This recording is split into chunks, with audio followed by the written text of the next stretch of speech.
அஸ்ஸலாமு அலைக்கும். இன்றைக்கி ராபியா குக்கிங்கில் என்ன செய்ய போகிறோம் அப்படின்னு பார்த்தீங்கன்னா, உளுந்து கஞ்சி தாங்க செய்ய போகிறேன். இந்த உளுந்து கஞ்சி வந்து குறுக்கு வலி அதிகமாக இருக்கிறவங்க வந்து இது அதிகமாக எடுத்துக்கோங்க, ரொம்பவே நல்லது. இப்போ அதுக்கு தேவையான பொருட்கள் வந்து பார்த்துடலாம். நான் வந்து 200 உளுந்து எடுத்திருக்கேன். அடுத்து வந்து 100 கிராம் நாட்டு சர்க்கரை எடுத்திருக்கேன். 200 பசும்பால் எடுத்திருக்கேன். பசும்பால் இல்லைன்னா நீங்கள் வந்து தேங்காய் பால் எடுத்துக்கலாம். தேங்காய் பாலும் ரொம்ப நல்லாயிருக்கும். அடுத்து ஒரு 3 ஸ்பூன் பச்சை அரிசி எடுத்திருக்கேன். அடுத்து வந்து ஒரு துண்டு சுக்கு எடுத்திருக்கேன். அடுத்து ஒரு 6-7 ஏலக்காய், ஒரு அரை ஸ்பூன் வெந்தயம் வந்து எடுத்திருக்கேன். நீங்கள் வந்து உளுந்து வந்து கருப்பு உளுந்து எடுத்துக்கோங்க, இன்னும் ரொம்ப நல்லது. என்கிட்ட வந்து கருப்பு உளுந்து இல்லாதனால நான் வெள்ளை உளுந்து உருட்டு உளுந்து எடுத்திருக்கேன். அடுத்து வந்து இந்த மாதிரி பெரிய தேங்காய் துண்டு ஒன்று எடுத்துக்கோங்க. இதை வந்து நல்லா துருவி வச்சுக்கோங்க. சுக்கை வந்து நல்லா தட்டி வச்சுக்கணும். அடுத்து வந்து இப்போ வந்து ஒரு பேன் வச்சுருக்கேன். இப்போ இது ஃபஸ்ட்டு வந்து உளுந்தை வந்து மீடியம் ஃப்ளேமில் வச்சு நல்லா வறுத்துக்கணும். இதை வந்து நல்லா வாசனை நல்லா கலர் சேஞ்ச் ஆகிற வரைக்கும் இதை வந்து வறுத்துக்கோங்க. இதுக்கு வந்து கருப்பு உளுந்து தாங்க ரொம்ப நல்லது. நீங்கள் கண்டிப்பாக எடுக்கிறதா இருந்தால் கருப்பு உளுந்து எடுத்துக்கோங்க. இப்போ இதில் கொஞ்சம் வறுபட்டதுக்கப்புறம் இதில் ஏலக்காய் வந்து நான் வந்து சேர்த்துட்டு இது நல்லா வறுத்துக்கணும். இந்த பாருங்க, இந்த மாதிரி வறுத்துக்கோங்க. அதுக்காண்டி ரொம்ப கரியாத அளவுக்கு நல்ல கலர் சேஞ்ச் ஆகிற மாதிரி நல்லா வறுத்து எடுத்துக்கணும். இப்போ இதை வந்து எடுத்துடலாம். அடுத்து வந்து அரிசி வந்து நான் வந்து வறுத்துக்கிறேன். இப்போ அரிசியோடி வெந்தயம் வந்து சேர்த்துட்டு ரெண்டையும் நல்லா வறுத்துக்கணும். இதுவும் கொஞ்சம் கலர் மாற வரைக்கும் நல்லா வறுத்து எடுத்துக்கணும்.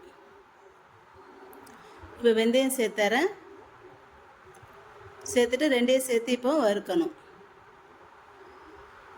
இப்போ இது நல்லா வறுத்ததுக்கப்புறம் இதையும் எடுத்து வச்சுக்கணும். இதோடய அந்த சுக்கை வந்து தட்டி அதையும் சேர்த்துக்கோங்க. இப்போ இதெல்லாம் வறுத்ததுக்கப்புறம் இதை நல்லா ஆற வைக்கணும். இது வந்து ஆறினதுக்கப்புறம் இந்த பாருங்கள், இந்த மாதிரி ஆறினதுக்கப்புறம் இதை வந்து மிக்சியில் போட்டு நல்லா பொடி பண்ணி எடுத்துக்கணும். நான் வந்து இன்றைக்கி வந்து கொஞ்சம் அதிகமாக செய்ய போகிறேன், அதனால் நான் வந்து அதிகமாக இதை வந்து நான் வந்து எடுத்துருக்கேன். நீங்கள் உங்களுக்கு எவ்வளோ தேவையோ அந்த மாதிரி செஞ்சுக்கோங்க. இப்போ இது எல்லாத்தையும் நல்லா பொடி பண்ணணும். இது வந்து தாராளமாக ஒரு 3 பேர் 4 பேர் குடிக்கலாம். இது வந்து நான் வந்து இது வந்து பிரேக்ஃபாஸ்ட்டே இதை தான் நான் வந்து செஞ்சுருக்கேன், அதனால் நான் அதிகமாக செஞ்சுருக்கேன். இப்போ இதில் வந்து தண்ணி ஒரு 2 கப்பு தண்ணி வந்து நிறையா ஊற்றிக்கோங்க. ஊற்றிட்டு நல்லா கரைச்சிட்டு அதுக்கப்புறம் இதை வந்து நல்லா காய்ச்சணும், நல்லா வேகணும். உளுந்து வந்து நல்லா வெந்துடணும். இது வந்து ஏற்கனவே வறுத்துருக்கோம் தான், இருந்தாலும் நல்லா கொதித்து வேகணும். இது வந்து நல்லா கொதித்து வேகும்போது இதில் வந்து நான் வந்து பால் வந்து இதில் வந்து ஊற்றிடுறேன். நான் வந்து பசும்பால் தான் எடுத்திருக்கேன், நீங்கள் தேங்காய் பால் கூட எடுத்துக்கலாம். இப்போ அந்த பசும்பாலில் கொஞ்சம் தண்ணி ஊற்றி நான் வந்து ஊற்றிருக்கேன். ஏன்னா இது வேகும்போது நல்லா கெட்டி ஆகிடுச்சு, அதனால கொஞ்சம் தண்ணி சேர்த்துட்டு பாலோடி ஊற்றிட்டு இது நல்லா கொதி வரணும். இப்போ வந்து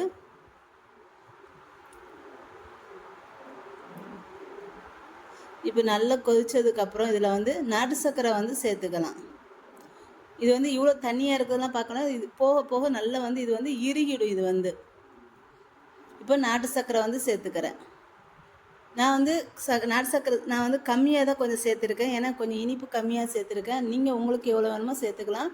நான் வந்து ஒரு 100 கிராம் வந்து சேர்த்துருக்கேன். இங்கே பாருங்கள், திக்னஸ் ஆகிடுச்சு நல்லா. இப்போ கடைசி அதில் வந்து நான் வந்து தேங்காய் துருவல் போட்டு இதை வந்து இறக்கிடுறேன். தேங்காய் துருவல் போட்டு ஒரு கொதி வந்தோடனே இது வந்து ஆஃப் பண்ணிடுறோம்.